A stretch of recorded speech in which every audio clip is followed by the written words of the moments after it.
The first Advent faction, the Reborn, have landed in Sins of a Solar Empire 2. They're bringing along a playstyle focused on culture and unity, as well as a roster of unique ships to fill up your fleets and dominate the galaxy. So how exactly do you use them to guarantee galactic supremacy? Let's take a look and find out. And thanks to Stardock for sponsoring this video. Sins 2 is coming out very soon, so wishlist it on Steam at the link in the description. And now let's get into the Advent.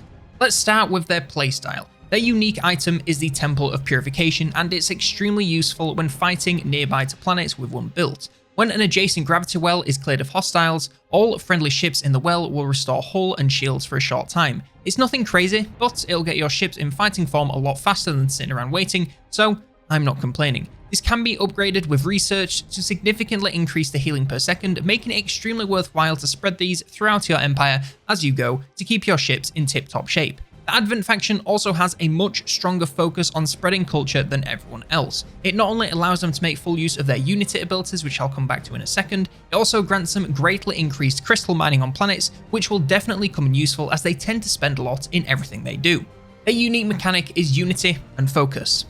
This allows them to use a number of special abilities. There are 5 to choose from, and each has 3 tiers that increase the power and reduce the cooldown. They're unlocked and upgraded by spending Unity. This is made by research and the Temple of Unity orbital structure. Each ability costs focus to use, and your capacity and recharge rate for this are also upgraded via research, as well as planetary items.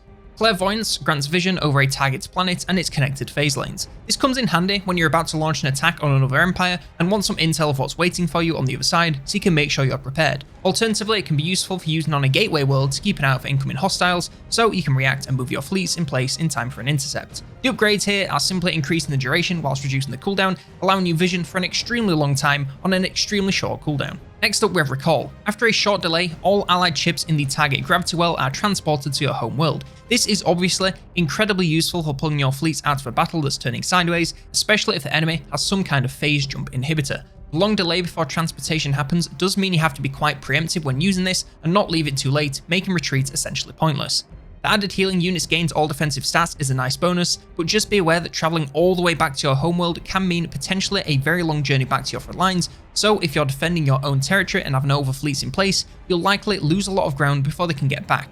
The upgrades for this one reduce the cooldown and delay between casting and the transportation, as well as increasing the health restoration. If you can get a max level cast off, you'll get a fully healed up army with any ships that were left alive, so it's a pretty strong ability if you can master the timing. Sanctify makes the target planet invulnerable and restores HP. It's pretty straightforward. Use this if a planet is being attacked and you can't clear out enemies fast enough. The duration might seem like a long time, but in a game where traveling across the map can take several minutes, it goes by pretty quick. Just make sure you're using it on a planet that you can actually save, otherwise that long cooldown is going to sting when you need it a bit later. The upgrades reduce the cooldown and increase the invulnerability time and healing. Basically, it just makes it a lot more effective for a lot longer and a lot more usable a lot more often. Proselytize spreads your culture to the target planet. It really does do what it says in the tin.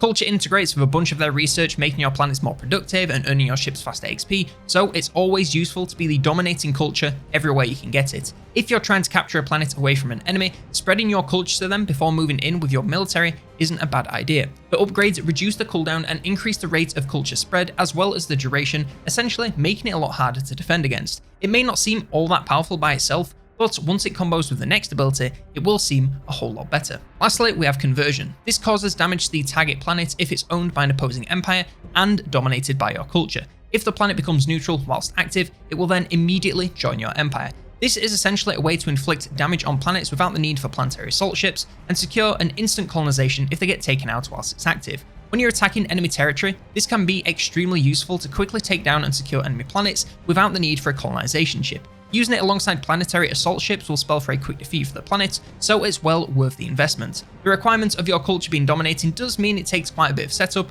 but it's well worth it. The upgrades reduce the cooldown and increase the damage and duration, making it better at everything it does, and making it a lot more likely you'll secure the planet during the uptime. The Advent, of course, also come with their own roster of ships, each suited to a specific job in your fleets. Seeker vessels are your scouting ships. They're cheap, fast, and have no weapons or real defenses, but will survey the map to discover new planets and uncover paths through the system. Just let them use their scout ability to automatically search and discover new planets, and they'll get right to it. No maintenance needed. Once they enter enemy territory, they can get caught out and destroyed, so just keep an eye out to make sure you've cleared the map and create some more if there's more left to uncover. The Acolyte corvettes are the only offensive corvettes in the Advanced roster, and even then they're somewhat of a support ship. They're equipped with light laser weapons, so will fare best versus other smaller ships like frigates and corvettes, where their damage will be felt without putting themselves in too much danger.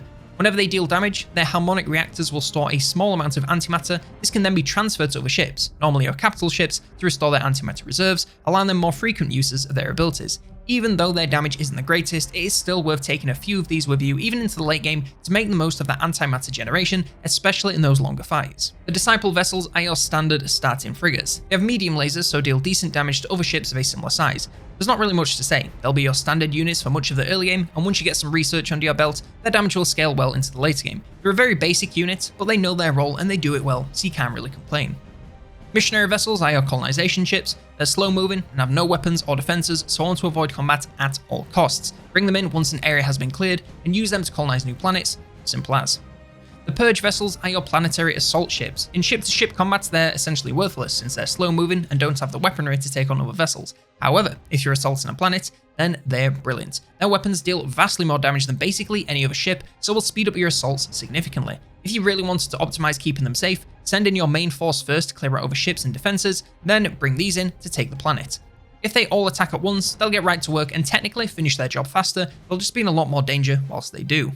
The Tempest vessels are some extremely unique missile frigates. Normally, missiles are used to take out large ships with high armor piercing, but here, it's the other way around. These bursts of low piercing but high damage missiles shred through smaller, less armored crafts, making them great versus early game fleets for clearing out those smaller targets. Anything bigger than strike craft is fair game and will get taken out in moments if focused by a few of these. Later on, they'll still come in useful for thinning the herd, just make sure you're also bringing something to take out those large ships, otherwise their damage alone will struggle.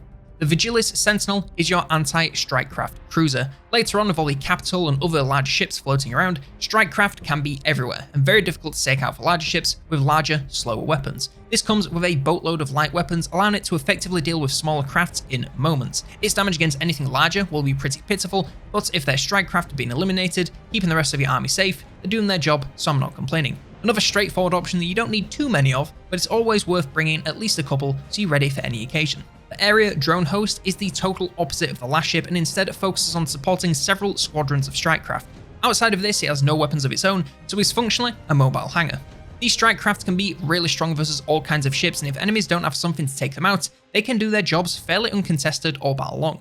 Most of the time, you'll have more trouble keeping the drone host itself alive than your strike crafts, so make sure they're not alone, otherwise they're very easily focused down. The Iconis Guardian is another support ship, this one focused on shielding allies from damage. This is sporting a very large shield HP for a ship its size, and can use its shield projection to cover nearby allies, keeping them safe whilst putting the strain on itself. It's a very simple ship that will need a steady supply of antimatter to stay functional, so having some acolytes will go a long way. They'll do well once battles first start, but once they go on too long, their shields won't have time to regenerate to be as effective. Still worth having a few spread around your fleets to increase overall tankiness. The Dominus Subjugator is another support ship with a focus on immobilizing enemy ships, making them easy targets to finish off with the rest of your fleet. Their suppression ability allows them to prevent hostiles from moving, attacking, or using abilities, making finishing them off a breeze. They're not too useful outside of this, so can't exactly win battles all by themselves. Like most cruisers, a couple per fleet should work great. The Exoria Illuminator is taking us back to the warships, and this one is all about long-range beams. These guys want to sit at the back of battles and pick out key tags to focus on.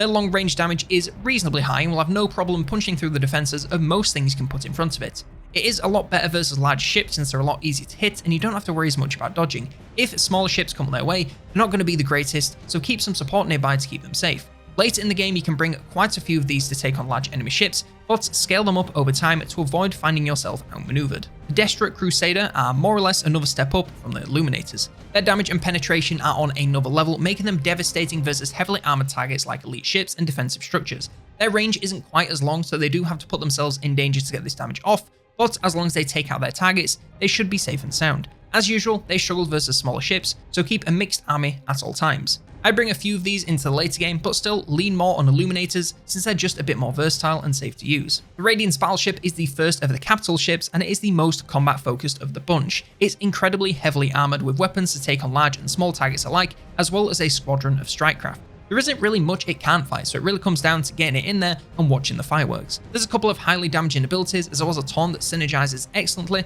with its absorptive armor, which increases its damage based on how much damage it's taking. Overall, if you're looking for a warship with a strong focus on offense that can do it all, this is the ship for you, and would do well leading any aggressive army. The Progenitor Mothership is the colonizing capital ship of the bunch and will normally be your first choice when starting your game. Obviously, it can colonize planets, making it a great early leader, as it can take out defending enemies and then immediately take the planet without worrying about bringing in anything else. Aside from this, it's no slouch in combat with some respectable damage of its own and a squad of strikecraft, making it versatile against many types of hostile ship, but just not quite as powerful as the Radiants. As for other abilities, they're mostly focused on support like shield regeneration, unity generation, or even resurrection of destroyed ships in the local gravity well. It's a great ship for leading those early armies and can do okay later in the game, but will never be the start of a real army once the game gets going. The Halcyon Carrier, unsurprisingly from the name, is the carrier of the faction, and that means plenty of strikecraft, 3 in this case. This allows it to output a massive amount of damage and be a terror to ships large and small, especially if they have no defenses against smaller crafts. As well as this, it does have a few weapons of its own, and while they won't carry any late game battles, they'll get the job done and provide some extra value whilst it's sat there looking good. The abilities are purely focused on aiding local strikecraft, not just its own. You can order them all to focus a single target and gain bonus damage, or grant them temporary damage shields to keep them safe. It's also capable of increasing its squadron capacity, as well as repelling enemy strikecraft should they try to fight fire with fire. Early on, this is an extremely powerful ship, and later in the game, the abilities help it scale well to be just as devastating to larger ships and defenses as it is to smaller ones. The Rapture Battlecruiser is a great mix of damage and support. It carries a range of weaponry, making it effective versus many kinds of targets, large and small. Again, it's not quite a Radiance, but it also brings a lot more to the table than raw damage output. Its abilities allow you to reduce the efficacy of enemy ships, reflect damage back at them, and spread damage among their ranks just by being close to each other. You can even permanently steal ships from their fleets to really give yourself an advantage and turn enemies' own units against them. It's a very versatile capital ship that will likely be a bit of an unsung hero in your battles. While it may not rack up the largest number of kills itself, the value it will bring with its abilities make it well worth taking in your fleets. The Revelation Battlecruiser, similar to the Rapture, is another mix of damage and utility. It comes with a number of weapons that make it well suited to taking on a variety of enemy types, but also carries a lot of value in its abilities. It can completely incapacitate enemy ships and structures, making them easy pickings for the rest of your army. As well as this, they can cause riot damage on enemy planets and reduce the cooldowns for allied abilities. It's another that can be a little harder to track when it's getting value, but once it has a few levels under its belt, it will be invaluable to your army. And lastly, the Eradica Titan is of course the Titan, so it has to be the pinnacle of the Advent's military power. It has a massive amount of weaponry, and believe it or not, is reasonably good versus smaller ships thanks to its massive amount of light weapons. That said, it can easily throw down with large targets and can reduce enemy capital ships to smouldering wrecks in moments if you so wish. It also has 3 squads of strikecraft on board just to add a little bit more damage to the mountain. For its abilities, it's a bit of a glutton for punishment and forces the rest of your fleet to adopt the same mentality. Whenever nearby allied ships dies, it gains a temporary damage boost and can consume an allied ship to regain hull, shields, and antimatter. When it becomes damaged, it gains increasing bonuses to ability cooldown rate and antimatter regen, and even gains a temporary invulnerability upon depleting hull to keep it alive and dealing massive amounts of damage for just a little bit longer. Lastly, as if all that wasn't enough, it also has a burst of area damage. This thing is built for messy, costly war, so as long as it's leading a fleet with plenty of expendable ships, it should rack up a ton of kills and be able to take on basically anything. Lastly, there's a couple of unique orbital structures they can build. First up, the Transcentia Starbase. This is of course their defensive starbase, so it's armed to the teeth with heavy weapons and strikecraft to defend against all kinds of hostiles. It has lasers and plasma to take on ships large and small, and can be upgraded to pile on even more damage and tankiness, making them truly immovable when fully kitted out. They're incredibly expensive to build and immobile once made, so be sure you're happy with where you're putting them and can keep them safe during the construction. The Deliverance engine can be fired at a planet to resurrect a number of ships that have been destroyed there, as well as granting allied ships in the well reload speed bonus for a short time. It's great for using midway through a battle that may not be going your way to re-up your armor with some fresh ships and increase your damage for a short while. Just make sure it's a battle you have a chance of winning, otherwise you're essentially wasting time and resources feeding more ships to a hostile fleet. And that's everything you need to know to get started with the Advent Reborn in Sins of a Solar Empire 2. We've still got another Advent faction on the way before launch late this year, so make sure you're subscribed when I cover them. Let me know in the comments below what you think of the Advent Reborn, like, subscribe, and if you want more Sins of a Solar Empire 2 content, then check out this video with 21 tips for new players.